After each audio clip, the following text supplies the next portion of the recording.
Assalamualaikum warahmatullahi wabarakatuh. Saya Yulia Antika dengan NIM 1930201187 dari kelas PGMI 05 angkatan 2019, program studi Pendidikan Guru Madrasah Ibtidaiyah, Fakultas Ilmu Tarbiyah dan Keguruan, Universitas Islam Negeri Raden Fatah Palembang. Di sini saya akan mempresentasikan proposal skripsi saya yang berjudul Strategi Guru dalam Meningkatkan Pemahaman Siswa pada Pembelajaran Tematik kelas 4 di SD Negeri 1 Sirah Pulau Padang. Tujuan saya dalam pembuatan video ini ialah untuk memenuhi tugas ujian akhir semester pada mata kuliah seminar proposal yang diampu oleh Bapak Muhammad Afandi MPDI. Baiklah, langsung saja yang pertama yaitu pendahuluan yang terdiri dari latar belakang. Nah, di sini saya akan menjelaskan latar belakang dari penelitian saya. Proses pendidikan yang terencana diarahkan untuk mewujudkan suasana belajar dan proses pembelajaran. Hal ini berarti proses pendidikan tidak semata-mata berusaha untuk mencapai hasil belajar, akan tetapi bagaimana memperoleh pemahaman. Dengan demikian, dalam pendidikan antara proses dan hasil belajar harus seimbang.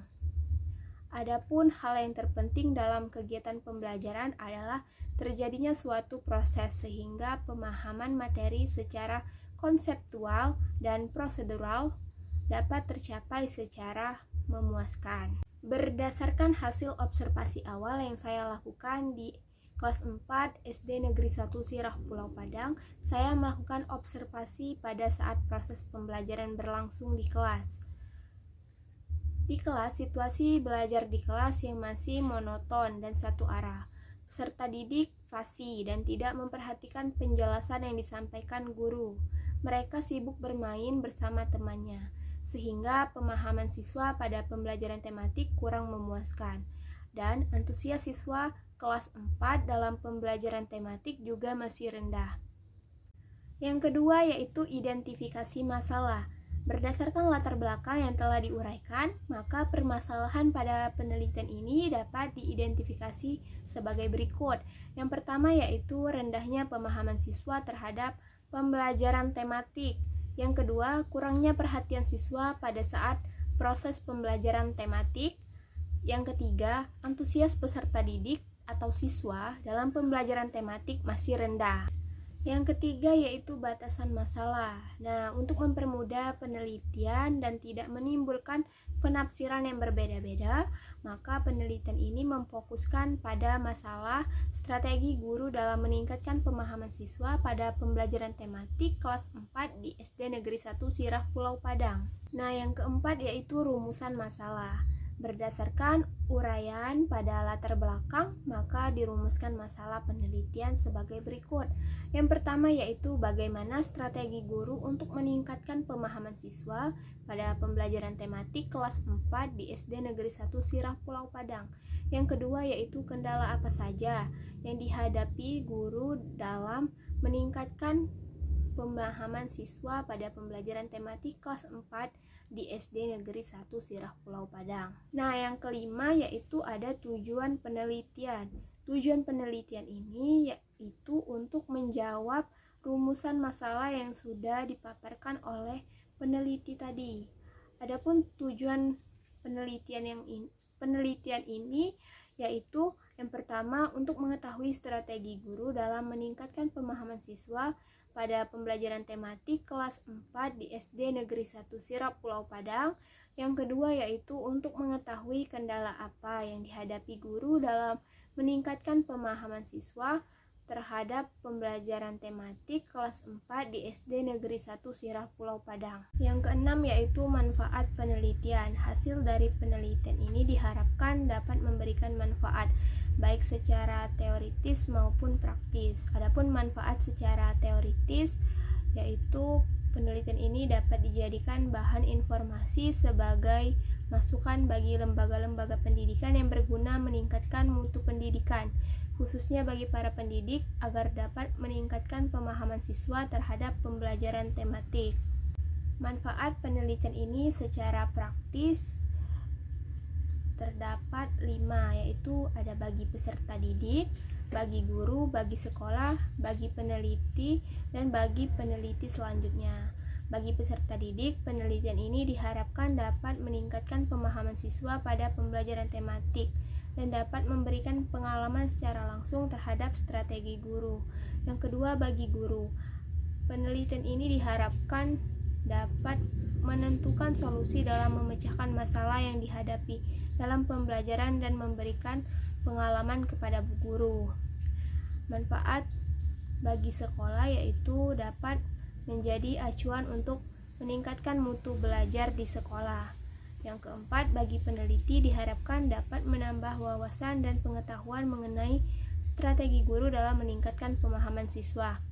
Yang terakhir yaitu bagi peneliti selanjutnya, penelitian ini dapat dijadikan sebagai acuan dalam melakukan penelitian yang sejenis dan memberikan pengalaman kepada peneliti selanjutnya. Yang ketujuh, ada tinjauan pustaka. Tinjauan pustaka merupakan uraian tentang hasil penelitian terdahulu yang relevan dengan penelitian yang sedang direncanakan.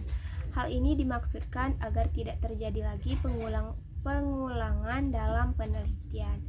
Berdasarkan tinjauan pustaka yang penulis lakukan, ada beberapa penelitian yang relevan dengan penelitian yang akan dibahas, serta untuk memberikan gambaran yang akan dipakai sebagai landasan penelitian. Berikut ini hasil penelitian tersebut. Saifullah Ahmad dalam skripsinya yang berjudul Strategi Pembelajaran dalam Meningkatkan Minat Belajar Siswa pada Mata Pelajaran Pendidikan Agama Islam di SMP Integral Hidayatullah Palopo. Adapun persamaan skripsi Adapun persamaan yang digunakan dalam penelitian saya yaitu sama-sama menggunakan strategi guru, sedangkan perbedaannya yaitu tentang penelitian yang dibahas. Penelitian Saifullah Ahmad membahas tentang meningkatkan minat belajar, sedangkan penelitian yang akan saya lakukan yaitu tentang meningkatkan pemahaman siswa. Selanjutnya, saya akan menjelaskan mengenai landasan teori. Yang pertama yaitu strategi pembelajaran. Strategi adalah segala cara dan daya untuk menghadapi sasaran tertentu dalam kondisi tertentu agar memperoleh hasil yang diharapkan secara maksimal.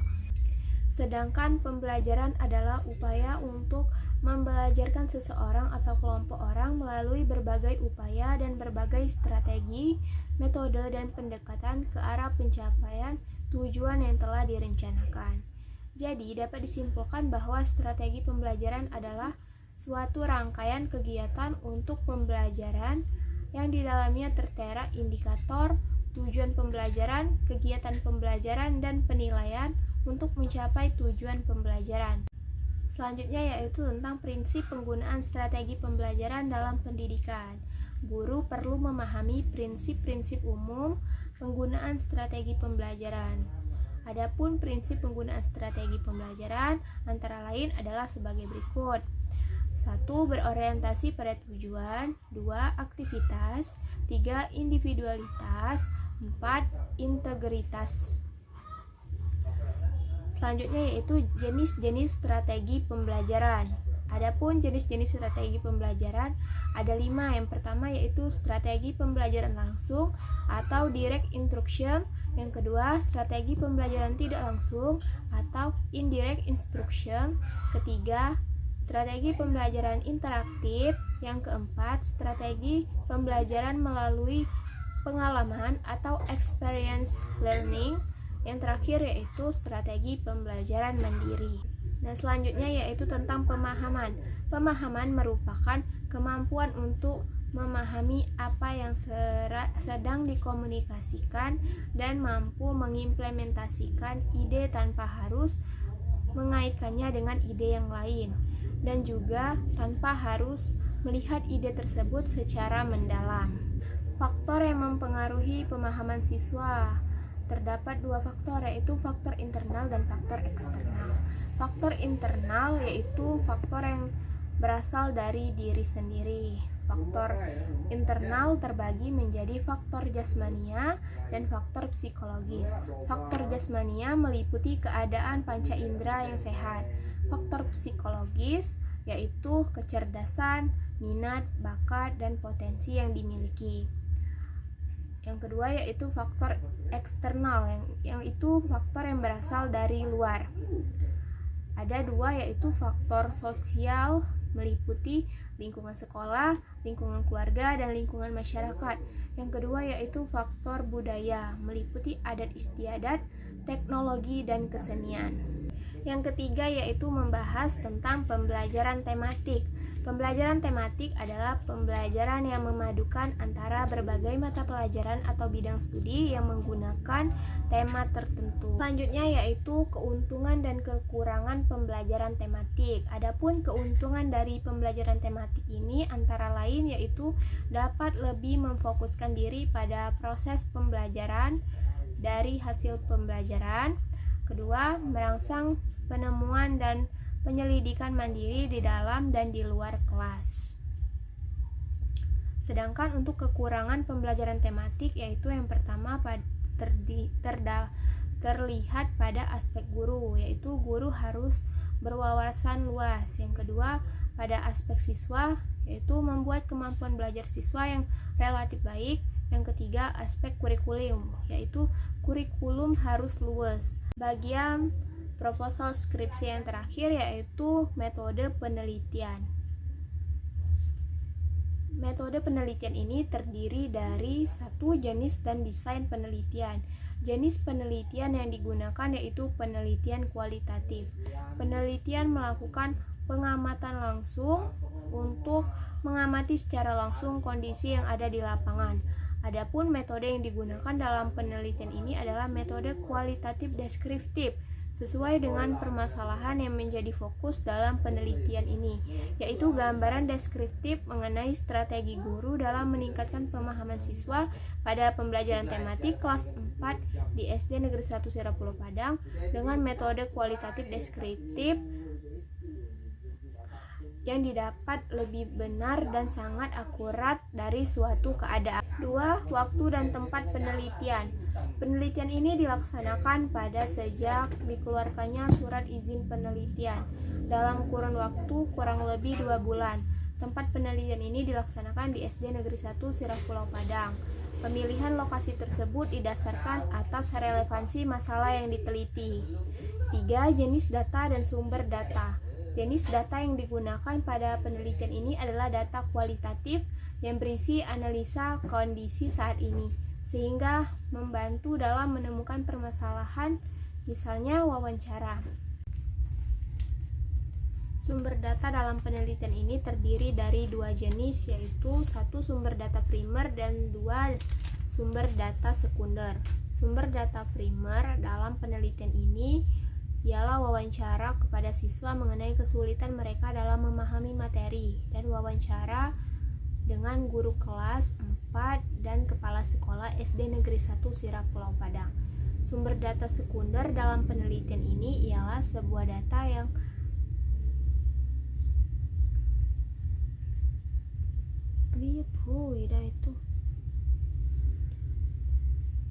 Yang kedua yaitu sumber data sekunder. Dalam penelitian ini ialah sebuah data yang menunjang pendidikan dengan dokumen-dokumen yang akan menjadi pendukung di penelitian. 4.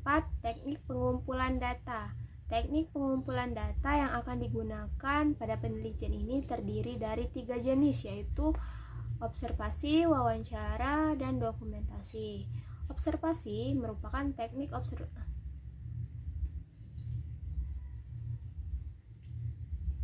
Yang pertama yaitu observasi. Teknik observasi yang digunakan dalam penelitian ini adalah teknik penelitian observasi pasif. Alasan peneliti menggunakan metode observasi ini agar peneliti dapat mengumpulkan data penelitian pembelajaran secara langsung. Objek yang hendak diteliti tanpa perantara yang dapat melebih-lebihkan atau mengurangi data. Yang kedua yaitu wawancara. Peneliti melakukan wawancara sebagai teknik pengumpulan data untuk menemukan permasalahan yang harus diteliti. Wawancara yang dilakukan dalam penelitian ini adalah Wawancara yang dilakukan dalam penelitian ini adalah wawancara terstruktur. Wawancara terstruktur adalah teknik wawancara di mana pewawancara sudah menyiapkan daftar pertanyaan sehingga proses wawancara akan berjalan secara terarah dan baik. Yang ketiga yaitu dokumentasi. Dokumentasi yaitu mencari data mengenai hal-hal berupa catatan ataupun permasalahan dalam penelitian. Yang kelima yaitu teknik analisis data. Analisis data dalam penelitian ini berlangsung bersamaan dengan pengumpulan data, di antaranya melalui 3 tahapan yaitu reduksi data, penyajian data, dan verifikasi atau membuat kesimpulan. Analisis data kualitatif adalah upaya yang dilakukan dengan cara bekerja dengan data, mengorganisir data, memilah menjadikannya satuan yang dapat dikelola, dan sebagainya.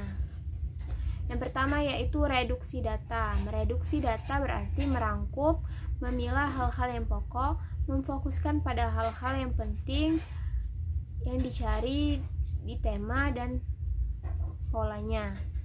Pada hal-hal yang penting dicari tema dan polanya. Data yang akan direduksi dalam penelitian ini adalah hasil wawancara yang dilakukan terhadap 2 informan, yaitu guru dan siswa. Yang kedua yaitu pengujian data. Setelah data direduksi, maka selanjutnya adalah mendisplaykan data. Data yang diperoleh tentang strategi guru dalam meningkatkan pemahaman siswa pada pembelajaran tematik dikategorikan menurut pokok permasalahan, sehingga memudahkan peneliti untuk mengetahui hasil dan kekurangannya dalam penelitian. Yang ketiga yaitu penyimpulan dan verifikasi. Simpulan dalam penelitian kualitatif dapat menjawab rumusan masalah. Hasil dari data yang telah disusun tadi ditarik kesimpulannya. Yang terakhir yaitu uji keabsahan data. Triangulasi dalam pengujian kredibilitas ini diartikan sebagai pengecekan data dalam berbagai sumber dengan berbagai cara dan berbagai waktu. Terdapat triangulasi sumber, triangulasi teknik, dan triangulasi pengumpulan data dan waktu. Yang pertama yaitu triangulasi sumber. Untuk menguji kredibilitas data dilakukan dengan cara mengecek data yang telah diperoleh melalui berbagai sumber. Yang kedua, triangulasi teknik. Untuk menguji kredibilitasnya, data dilakukan dengan pengecekan data kepada sumber yang sama dengan teknik yang berbeda. Yang terakhir yaitu triangulasi waktu. Untuk pengujian kredibilitas data dapat dilakukan dengan cara melakukan pengecekan dengan wawancara, observasi, atau teknik lain dalam waktu yang berbeda. Daftar pustaka menunjukkan pada referensi-referensi buku yang saya gunakan dalam penulisan proposal. Adapun diantaranya yaitu beberapa judul yang saya gunakan yaitu pertama buku prosedur penelitian, 2 metodologi penelitian kualitatif, 3 pengembangan bahan ajar tematik, 4 strategi pembelajaran dan micro teaching, dan lain-lain. Rencana waktu penelitian. Penelitian ini dilaksanakan pada sejak dikeluarkannya surat izin penelitian dalam kurun waktu kurang lebih 2 bulan, yang dimulai kurang lebih bulan April 2022 sampai selesai. Baiklah, mungkin itu saja presentasi mengenai seminar proposal yang sudah saya buat. Lebih dan kurangnya saya mohon maaf. Terima kasih. Wassalamualaikum warahmatullahi wabarakatuh.